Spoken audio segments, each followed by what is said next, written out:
अभी मैंने हाल में ही एक पुस्तक पढ़ना प्रारंभ किया है। उसका नाम है मेरी तेरी उसकी बात, यशपाल के द्वारा। और पहले मैं राइटर के बारे में कुछ बताना चाहूँगा। जो यशपाल जी हैं वो महान क्रांतिकारी थे। 1932 तक आज क्रांतिकारी का काम किया, फिर 38 तक जेल हुई। फिर जेल से छूटने के बाद में 73 तक आजीवन इन्होंने जीवन पर्यंत लेखन कार्य किया। 1948 में यशपाल को मंत्री पद ऑफर किया गया था, किंतु इन्होंने स्वीकार नहीं किया। इनके द्वारा कई सारे उपन्यास लिखे गए। इनके द्वारा लिखा गया एक उपन्यास पहले भी मैं चर्चा कर चुका हूँ उसका नाम था झूठा सच, जो कि मस्ट रीड है हिंदी लिटरेचर के दीवानों के लिए। और ये किताब भी बहुत अच्छी है, उपन्यास बहुत अच्छा है, मेरी तेरी उसकी बात। इसमें प्लॉट की शुरुआत कुछ इस तरह से होती है कि इसमें दो भाई होते हैं, रामलाल और रतन सेठ। तो दोनों लोग लखनऊ आते हैं। फिर कुछ समय बाद भाई का देहांत हो जाता है, तो सारी जिम्मेदारी रतन सेठ पर आ जाती है, भतीजों की जिम्मेदारी और अपने परिवार की जिम्मेदारी। रतन सेठ की वाइफ भी कुछ समय बाद चल बसती हैं। 3 पुत्रियां होती हैं रतन सेठ की। 3 पुत्रियों में 2 की शादी हो जाती है, एक पुत्री शेष रह जाती है शादी के लिए। और जो भतीजों की जिम्मेदारी होती है वो ये उठा रहे होते हैं। उसके बाद में रतन सेठ जो है एक लखनऊ में ही नाचने गाने वाली के पास जाने लगते हैं। उसका नाम होता है इंशा, और उससे मेल जोल बढ़ता है। और इंशा भी और भी लोगों के लिए मुजरा करती थी, फिर वो मुजरा करना बंद कर देती है। और फिर इनसे रतन सेठ से नज़दीकियाँ बढ़ने के कारण उनसे एक पुत्री की उत्पत्ति होती है। उसका नाम रत्नी रखा जाता है। फिर उसके बाद में सेठ जी इंशा के लिए, जो कि नाचने गाने वाली मुजरे करने वाली होती है, उसके भरण पोषण के लिए, पालन पोषण के लिए एक नखास में 1915 के आसपास की कहानी है ये। 1915-1912 के आसपास की कहानी है, उसी से प्रारंभ होती है। और तो नखास के पास में घर लेते हैं। उस समय वो घर 5,000 का पड़ता है, और वो घर किराए पे उठा देते हैं ताकि इनका भरण पोषण हो सके। वो घर इनके नाम कर देते हैं, इंशा के नाम, और उस घर से जो किराया प्राप्त होता था वो उसको मिलने लगता है, इंशा को। उसके बाद में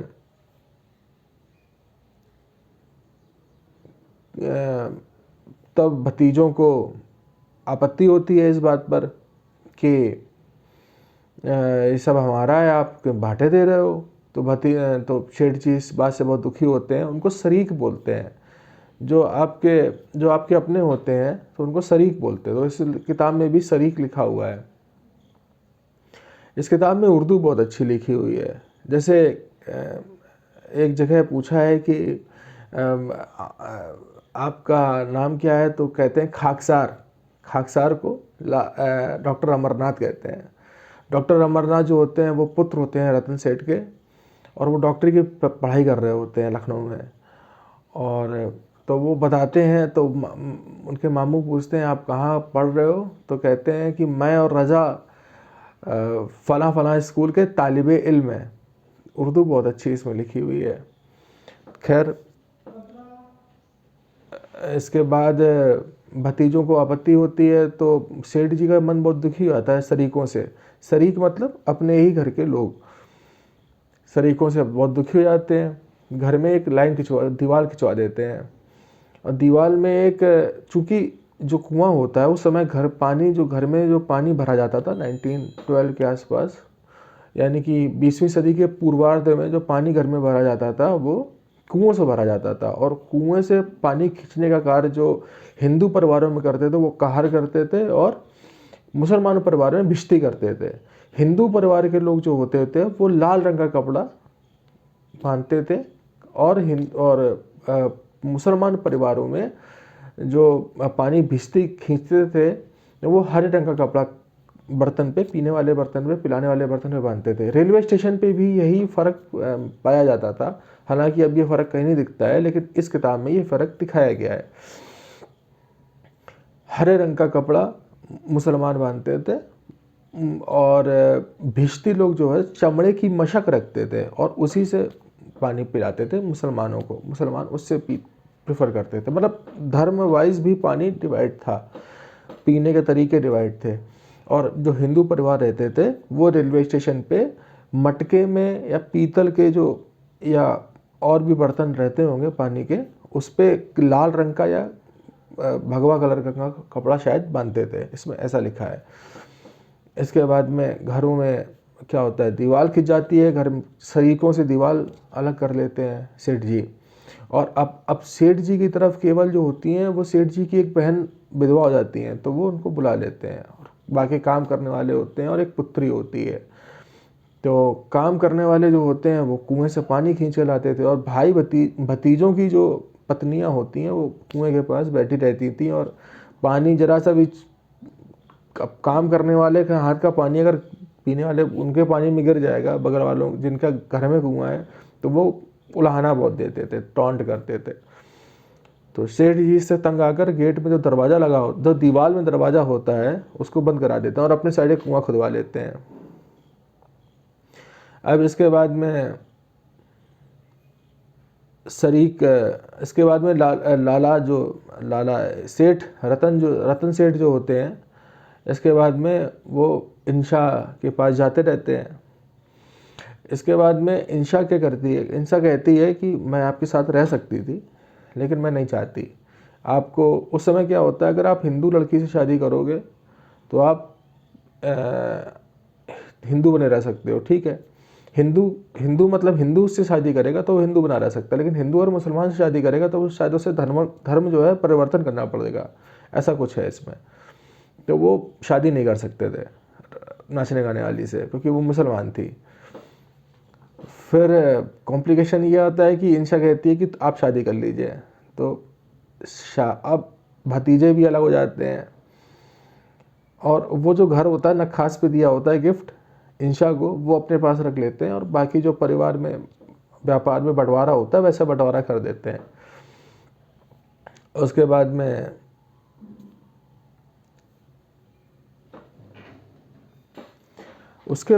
इस पुस्तक में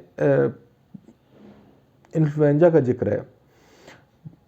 रतन सेठ की शादी जो होती है वो अमरो से होती है। अमरो छोटे में चेचक से गुजर चुकी होती है, उसका चेहरा जो होता है खराब हो जाता है।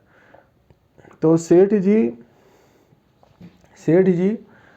पहली बार जब सेठ जी बिना देखे, उस समय तो बिना देखे शादी होती थी, सेठ जी ने जब पहली बार घूंघट उठाया तो यही सोचा कि खूबसूरत बहुत थी अमरो, लेकिन चेहरा जो था वो पूरा चेचक के दाग से ख़राब हो गया था।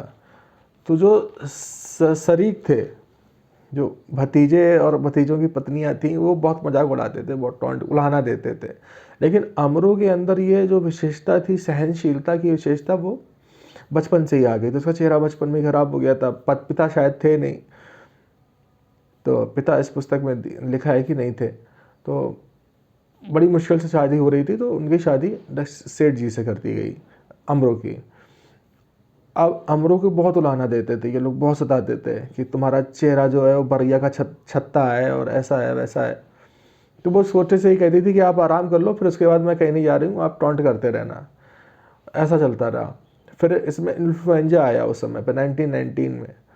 जब फिर इन्फ्लुएंजा आया तो उसने सबको परेशान किया, सबको बीमार किया। उस गली से करीब 11 लाशें निकली, 11 लाशें या 9 लाशें।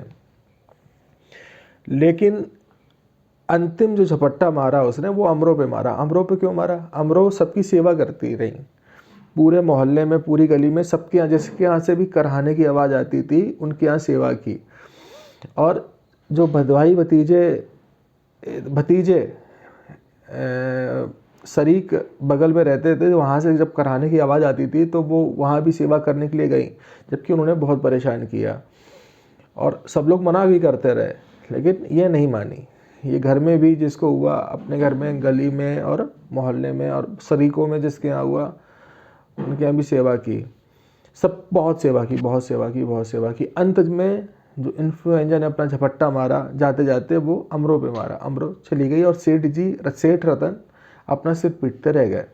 एक बहुत बड़ा चित्र बनवाया और अपने घर में लगवाया। लेकिन मरने से पहले अमरों का एक पुत्र हुआ था, उसका नाम रखा गया अमरनाथ। डॉक्टर वो फिर वही बाद में बड़े चल के डॉक्टर अमरनाथ की पढ़ाई, डॉक्टर अमरनाथ बना और अमरनाथ डॉक्टर की पढ़ाई करने लगा। उसके पहले की आगे ये किस्सा है इसमें।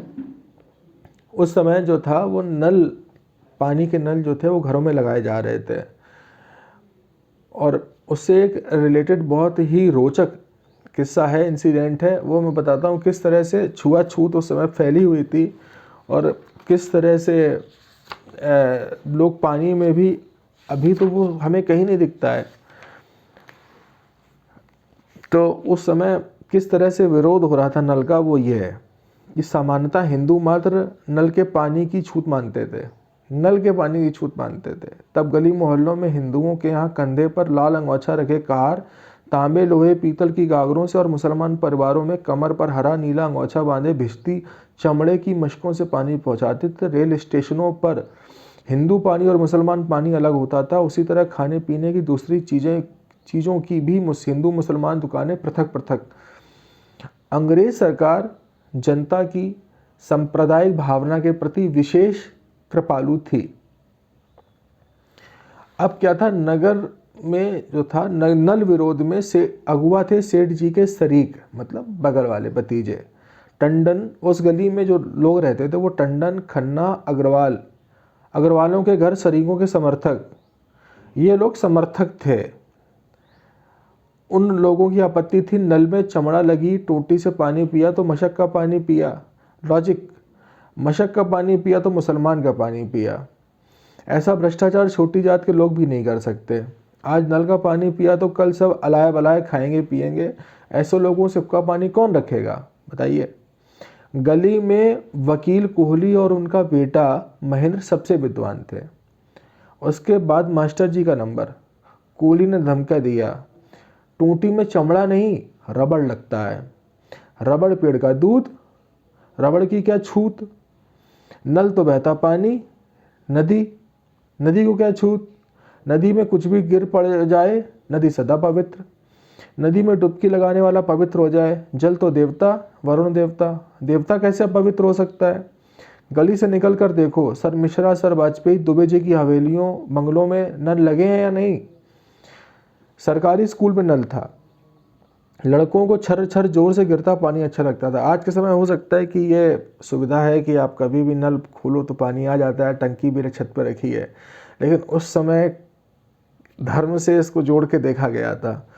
कोहली का परामर्श सेठ जी मान गए। कोहली और सेठ जी के यहाँ नल लग गए, परंतु उनके घर में कहार कुएं से भी जल लाते रहे। गंगा बुआ को नल के जल से बहुत झिझकती। बुआ जो सेठ जी के साथ में रहती थी, उनकी बहन।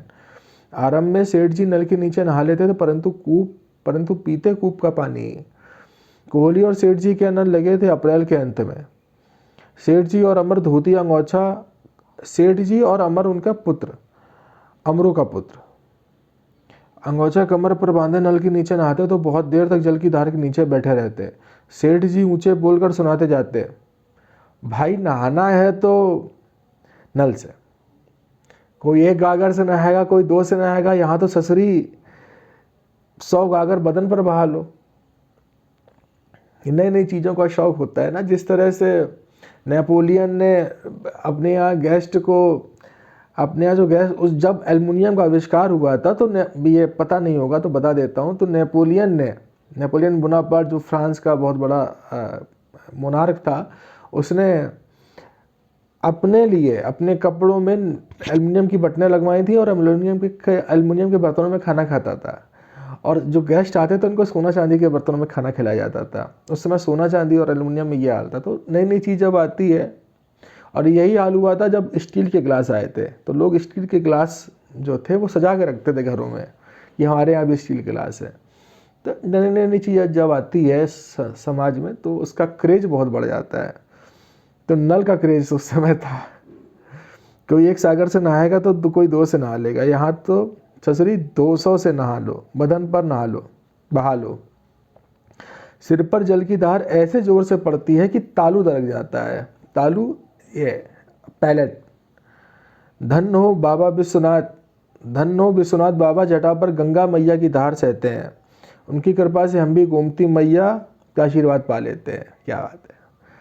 सेठ जी नल के नीचे नहाते नहाते जय विश्वनाथ बाबा, जय गंगा जमुना गोदावरी बोलते रहते हैं।